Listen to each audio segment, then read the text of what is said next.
안녕하세요. 귀로 듣는 부자 인사이트 귀부인 TV입니다. 오늘의 원픽 기사는요. 아시아 경제 기사로서 시세보다 2억 높게 낙찰, 경매도 강남 아파트 불패라는 기사입니다. 야, 이런 거 기사를 보면은 제가 어제도 이제 공시지가 2억 이하, 그러니까 거래 가격이 2억 이하인 것들, 감정가들이 2억 이하인 수도권에 있는 아파트들이 낙찰가율이 높았었는데 그렇게 높아봐야 80%대였거든요. 왜냐면 아파트 가격이 지속적으로 하락하고 있었기 때문에 감정가가 산정됐었던 과거 기준으로 봤을 때는 현재 통용되는 매매 가격보다 과거에 책정했던 감정가가 더 높아져 있는 경우가 많기 때문에 낙찰가율이 80%대라고 하더라도 아주 저렴하다라는 느낌보다는 투자 수요가 같이 살아나고 있기 때문에 그 정도를 받는구나라고 생각할 수 있는데 지금 보면요. 이게 말이 안 되는 거 아닙니까? 시세보다 2억 높게 낙찰됐다라고 하는 게 도대체 왜 이런 현상들이 발생할까요? 사실 그 포인트는요. 바로 여기 강남 아파트라고 하는 데에 초점을 맞출 수가 있어요. 왜냐하면 이 토지 거래 허가 구역이라는 부분이 있을 텐데요. 토지 거래 허가 구역이라는 거에 대한 정의를 여러분도 잘 알고 계실 겁니다. 사실 어떻게 보면은 재산권을 침해하는 겁니다. 이 토지를 소유하고 있는 토지뿐만이 아니죠. 사실 엄밀히 말하면 그 토지가 속해 되어 있는 아파트라든지 상가 같은 것들을 이제 거래를 하려고 했을 때 지나친 투자 수요가 들어오는 것을 사전에 차단하기 위해서 토지 거래 허가 구역으로 묶어뒀을 때는 지자체장이 허락했을 때만 인정했을 때만 거래를 승인해 주는 그런 제도예요. 근데 이제 실거주 관점으로서 내가 여기 이사 가서 거주하려고 해요라는 형태로 이사를 들어오는 거면 되는데 나는 갭 투자 나중에 들어갈 건데 지금 미리 사두려고 합니다와 같은 경우에는 다 승인이 나지 않아요. 아니 정상적으로 매수자와 매도자가 같이 협의를 해가지고 계약을 하더라도 이 계약에 대한 승인을 받는 구조이기 때문에 사실상 아주 강력한 규제이자 재산권 침해라고 볼 수 있는데 이런 토지 거래 허가 구역에서 다주택자 혹은 갭 투자자 같은 경우에는 거의 100% 허가가 안 난다고 보시면 되거든요. 하지만 이를 피해갈 수 있는 예외적인 상황이 뭐냐면 바로 경매입니다. 경매로 낙찰을 받을 경우에는요, 실거주 의무가 사라져요. 즉, 갭 투자가 가능하다고 보는 전세를 끼고 매수를 할 수 있다라고 하는 장점이 있기 때문에 서울 강남 아파트, 특히 재건축 예정 지역 같은 경우 이런 아파트 단지 같은 경우에는 사실상 투자 금액이 워낙에 많이 들어가거든요.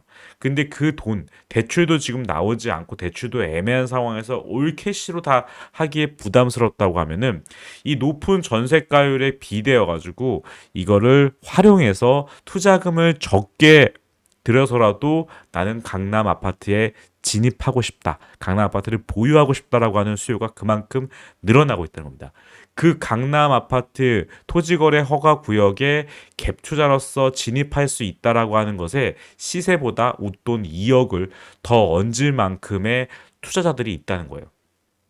자, 보시는 바와 같이 낙찰가율이 강남 3구가 85.2%라고 하는데 이렇게 나온 거 100%보다 낮은데? 라고 얘기할 수 있겠지만 이 강남 3구 역시도 토지거래 허가구역으로 묶여있는 곳은 제한적입니다. 이제 그런 것 때문에 보시면 돼요. 그럼 토지거래 허가구역이 묶여있는 데가 어디냐라고 보시면요.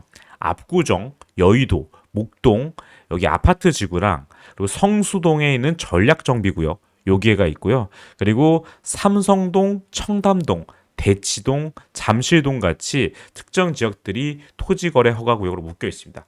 그래서 아까 말씀드렸던 어떤 압구정동의 재건축 예정지가 지금 보시는 것처럼 55억에 낙찰이 됐는데 감정가보다도 25%가 비싼 금액이고 동일 평형의 최저 호가 53억보다 2억이나 더 비싼 거예요. 근데 여긴 뭐예요? 전세가 얼마라고 들어가 있겠죠. 근데 여기에 보시는 것처럼 53억이라고 하는 거를 올캐시로 지급을 하려고 하면은 그게 부담스러울 수도 있고요. 더군다나 여기 보시면 음마 아파트도 그렇고 다 이 강남권에서도 잠실동 여기도 똑같이 구축 재건축 아파트는 아니지만 토지거래 허가구역으로 묶여 있는 곳이기 때문에 가격이 더 높게 거래가 되고 있다라고 보시면 됩니다. 자, 여기에 또 포인트가 또 하나가 더 있는 거는 낙찰을 받았을 때 이제 전세 세입자 구할 수 있는 부분도 있겠지만 경매로 취득한 아파트 같은 경우에는 자금 조달 계획서 제출 의무가 면제돼요. 그래서 약간의 여러 가지 형태로 이 투자 자금에 대한 거를 소명하는 부분에 애로사항이 있는 분들 같은 경우에는 이런 루트를 또 활용하는 걸 선호하시는 분들도 계신다는 거죠.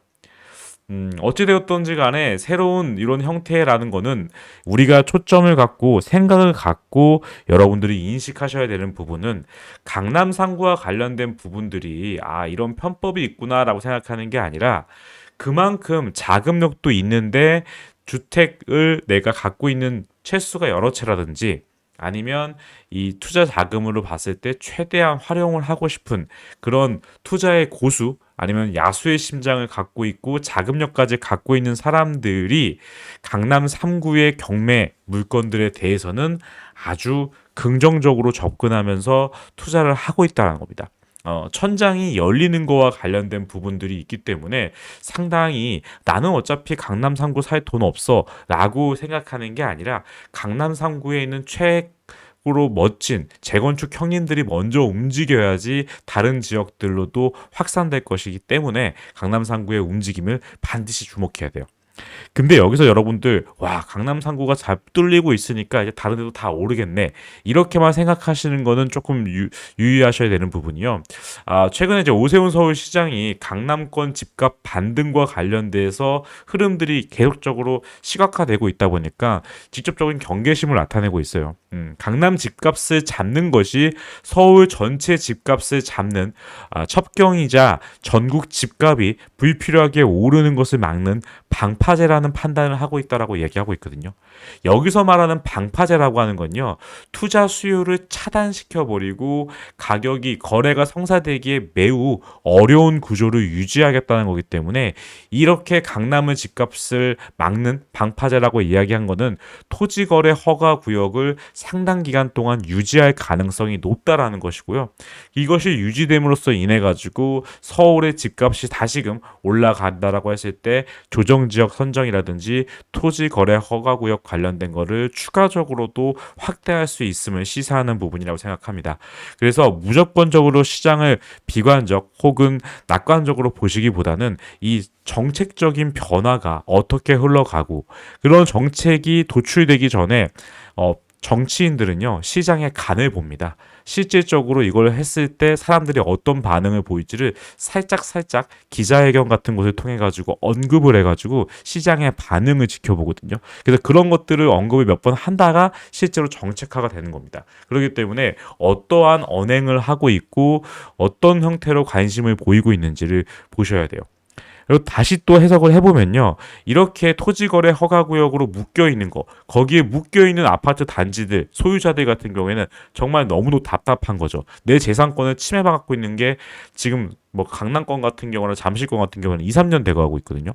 그런 데 같은 경우에는 진짜 왜 자꾸 묶어놨냐, 이렇게 묶어 놓을 이유가 뭐가 있느냐, 가격도 떨어진 마당에 이렇게 충분히 이야기할 수 있거든요. 정부전 대비 분명히 지금 가격이 하락한 상황인데 아직까지도 토지거래 허가구역으로 묶여있는 이유가 뭐냐라고 지금 반발할 수도 있는 거다 보니까 실질적으로 이렇게 묶어놓고 이제 나는 아파트 가격이 올라가는 걸 최대한 막았다라고 하면서 그 지역 내에 있는 재건축이라든지 재개발 관련된 사업들을 예정대로 속도로 시작을 할 가능성이 높다라는 거 그런 것들도 인지를 하셔야 됩니다. 그렇기 때문에 뭐 음마 아파트라든지 압구정 현대 아파트라든지 이런 곳에 투자 수요가 웃돈을 주면서까지 붙고 있다라고 하는 거니까요. 여러분들 관심 갖고 지켜보시길 바랍니다. 강남의 경매 관련된 흐름 그리고 매매 관련된 흐름은요.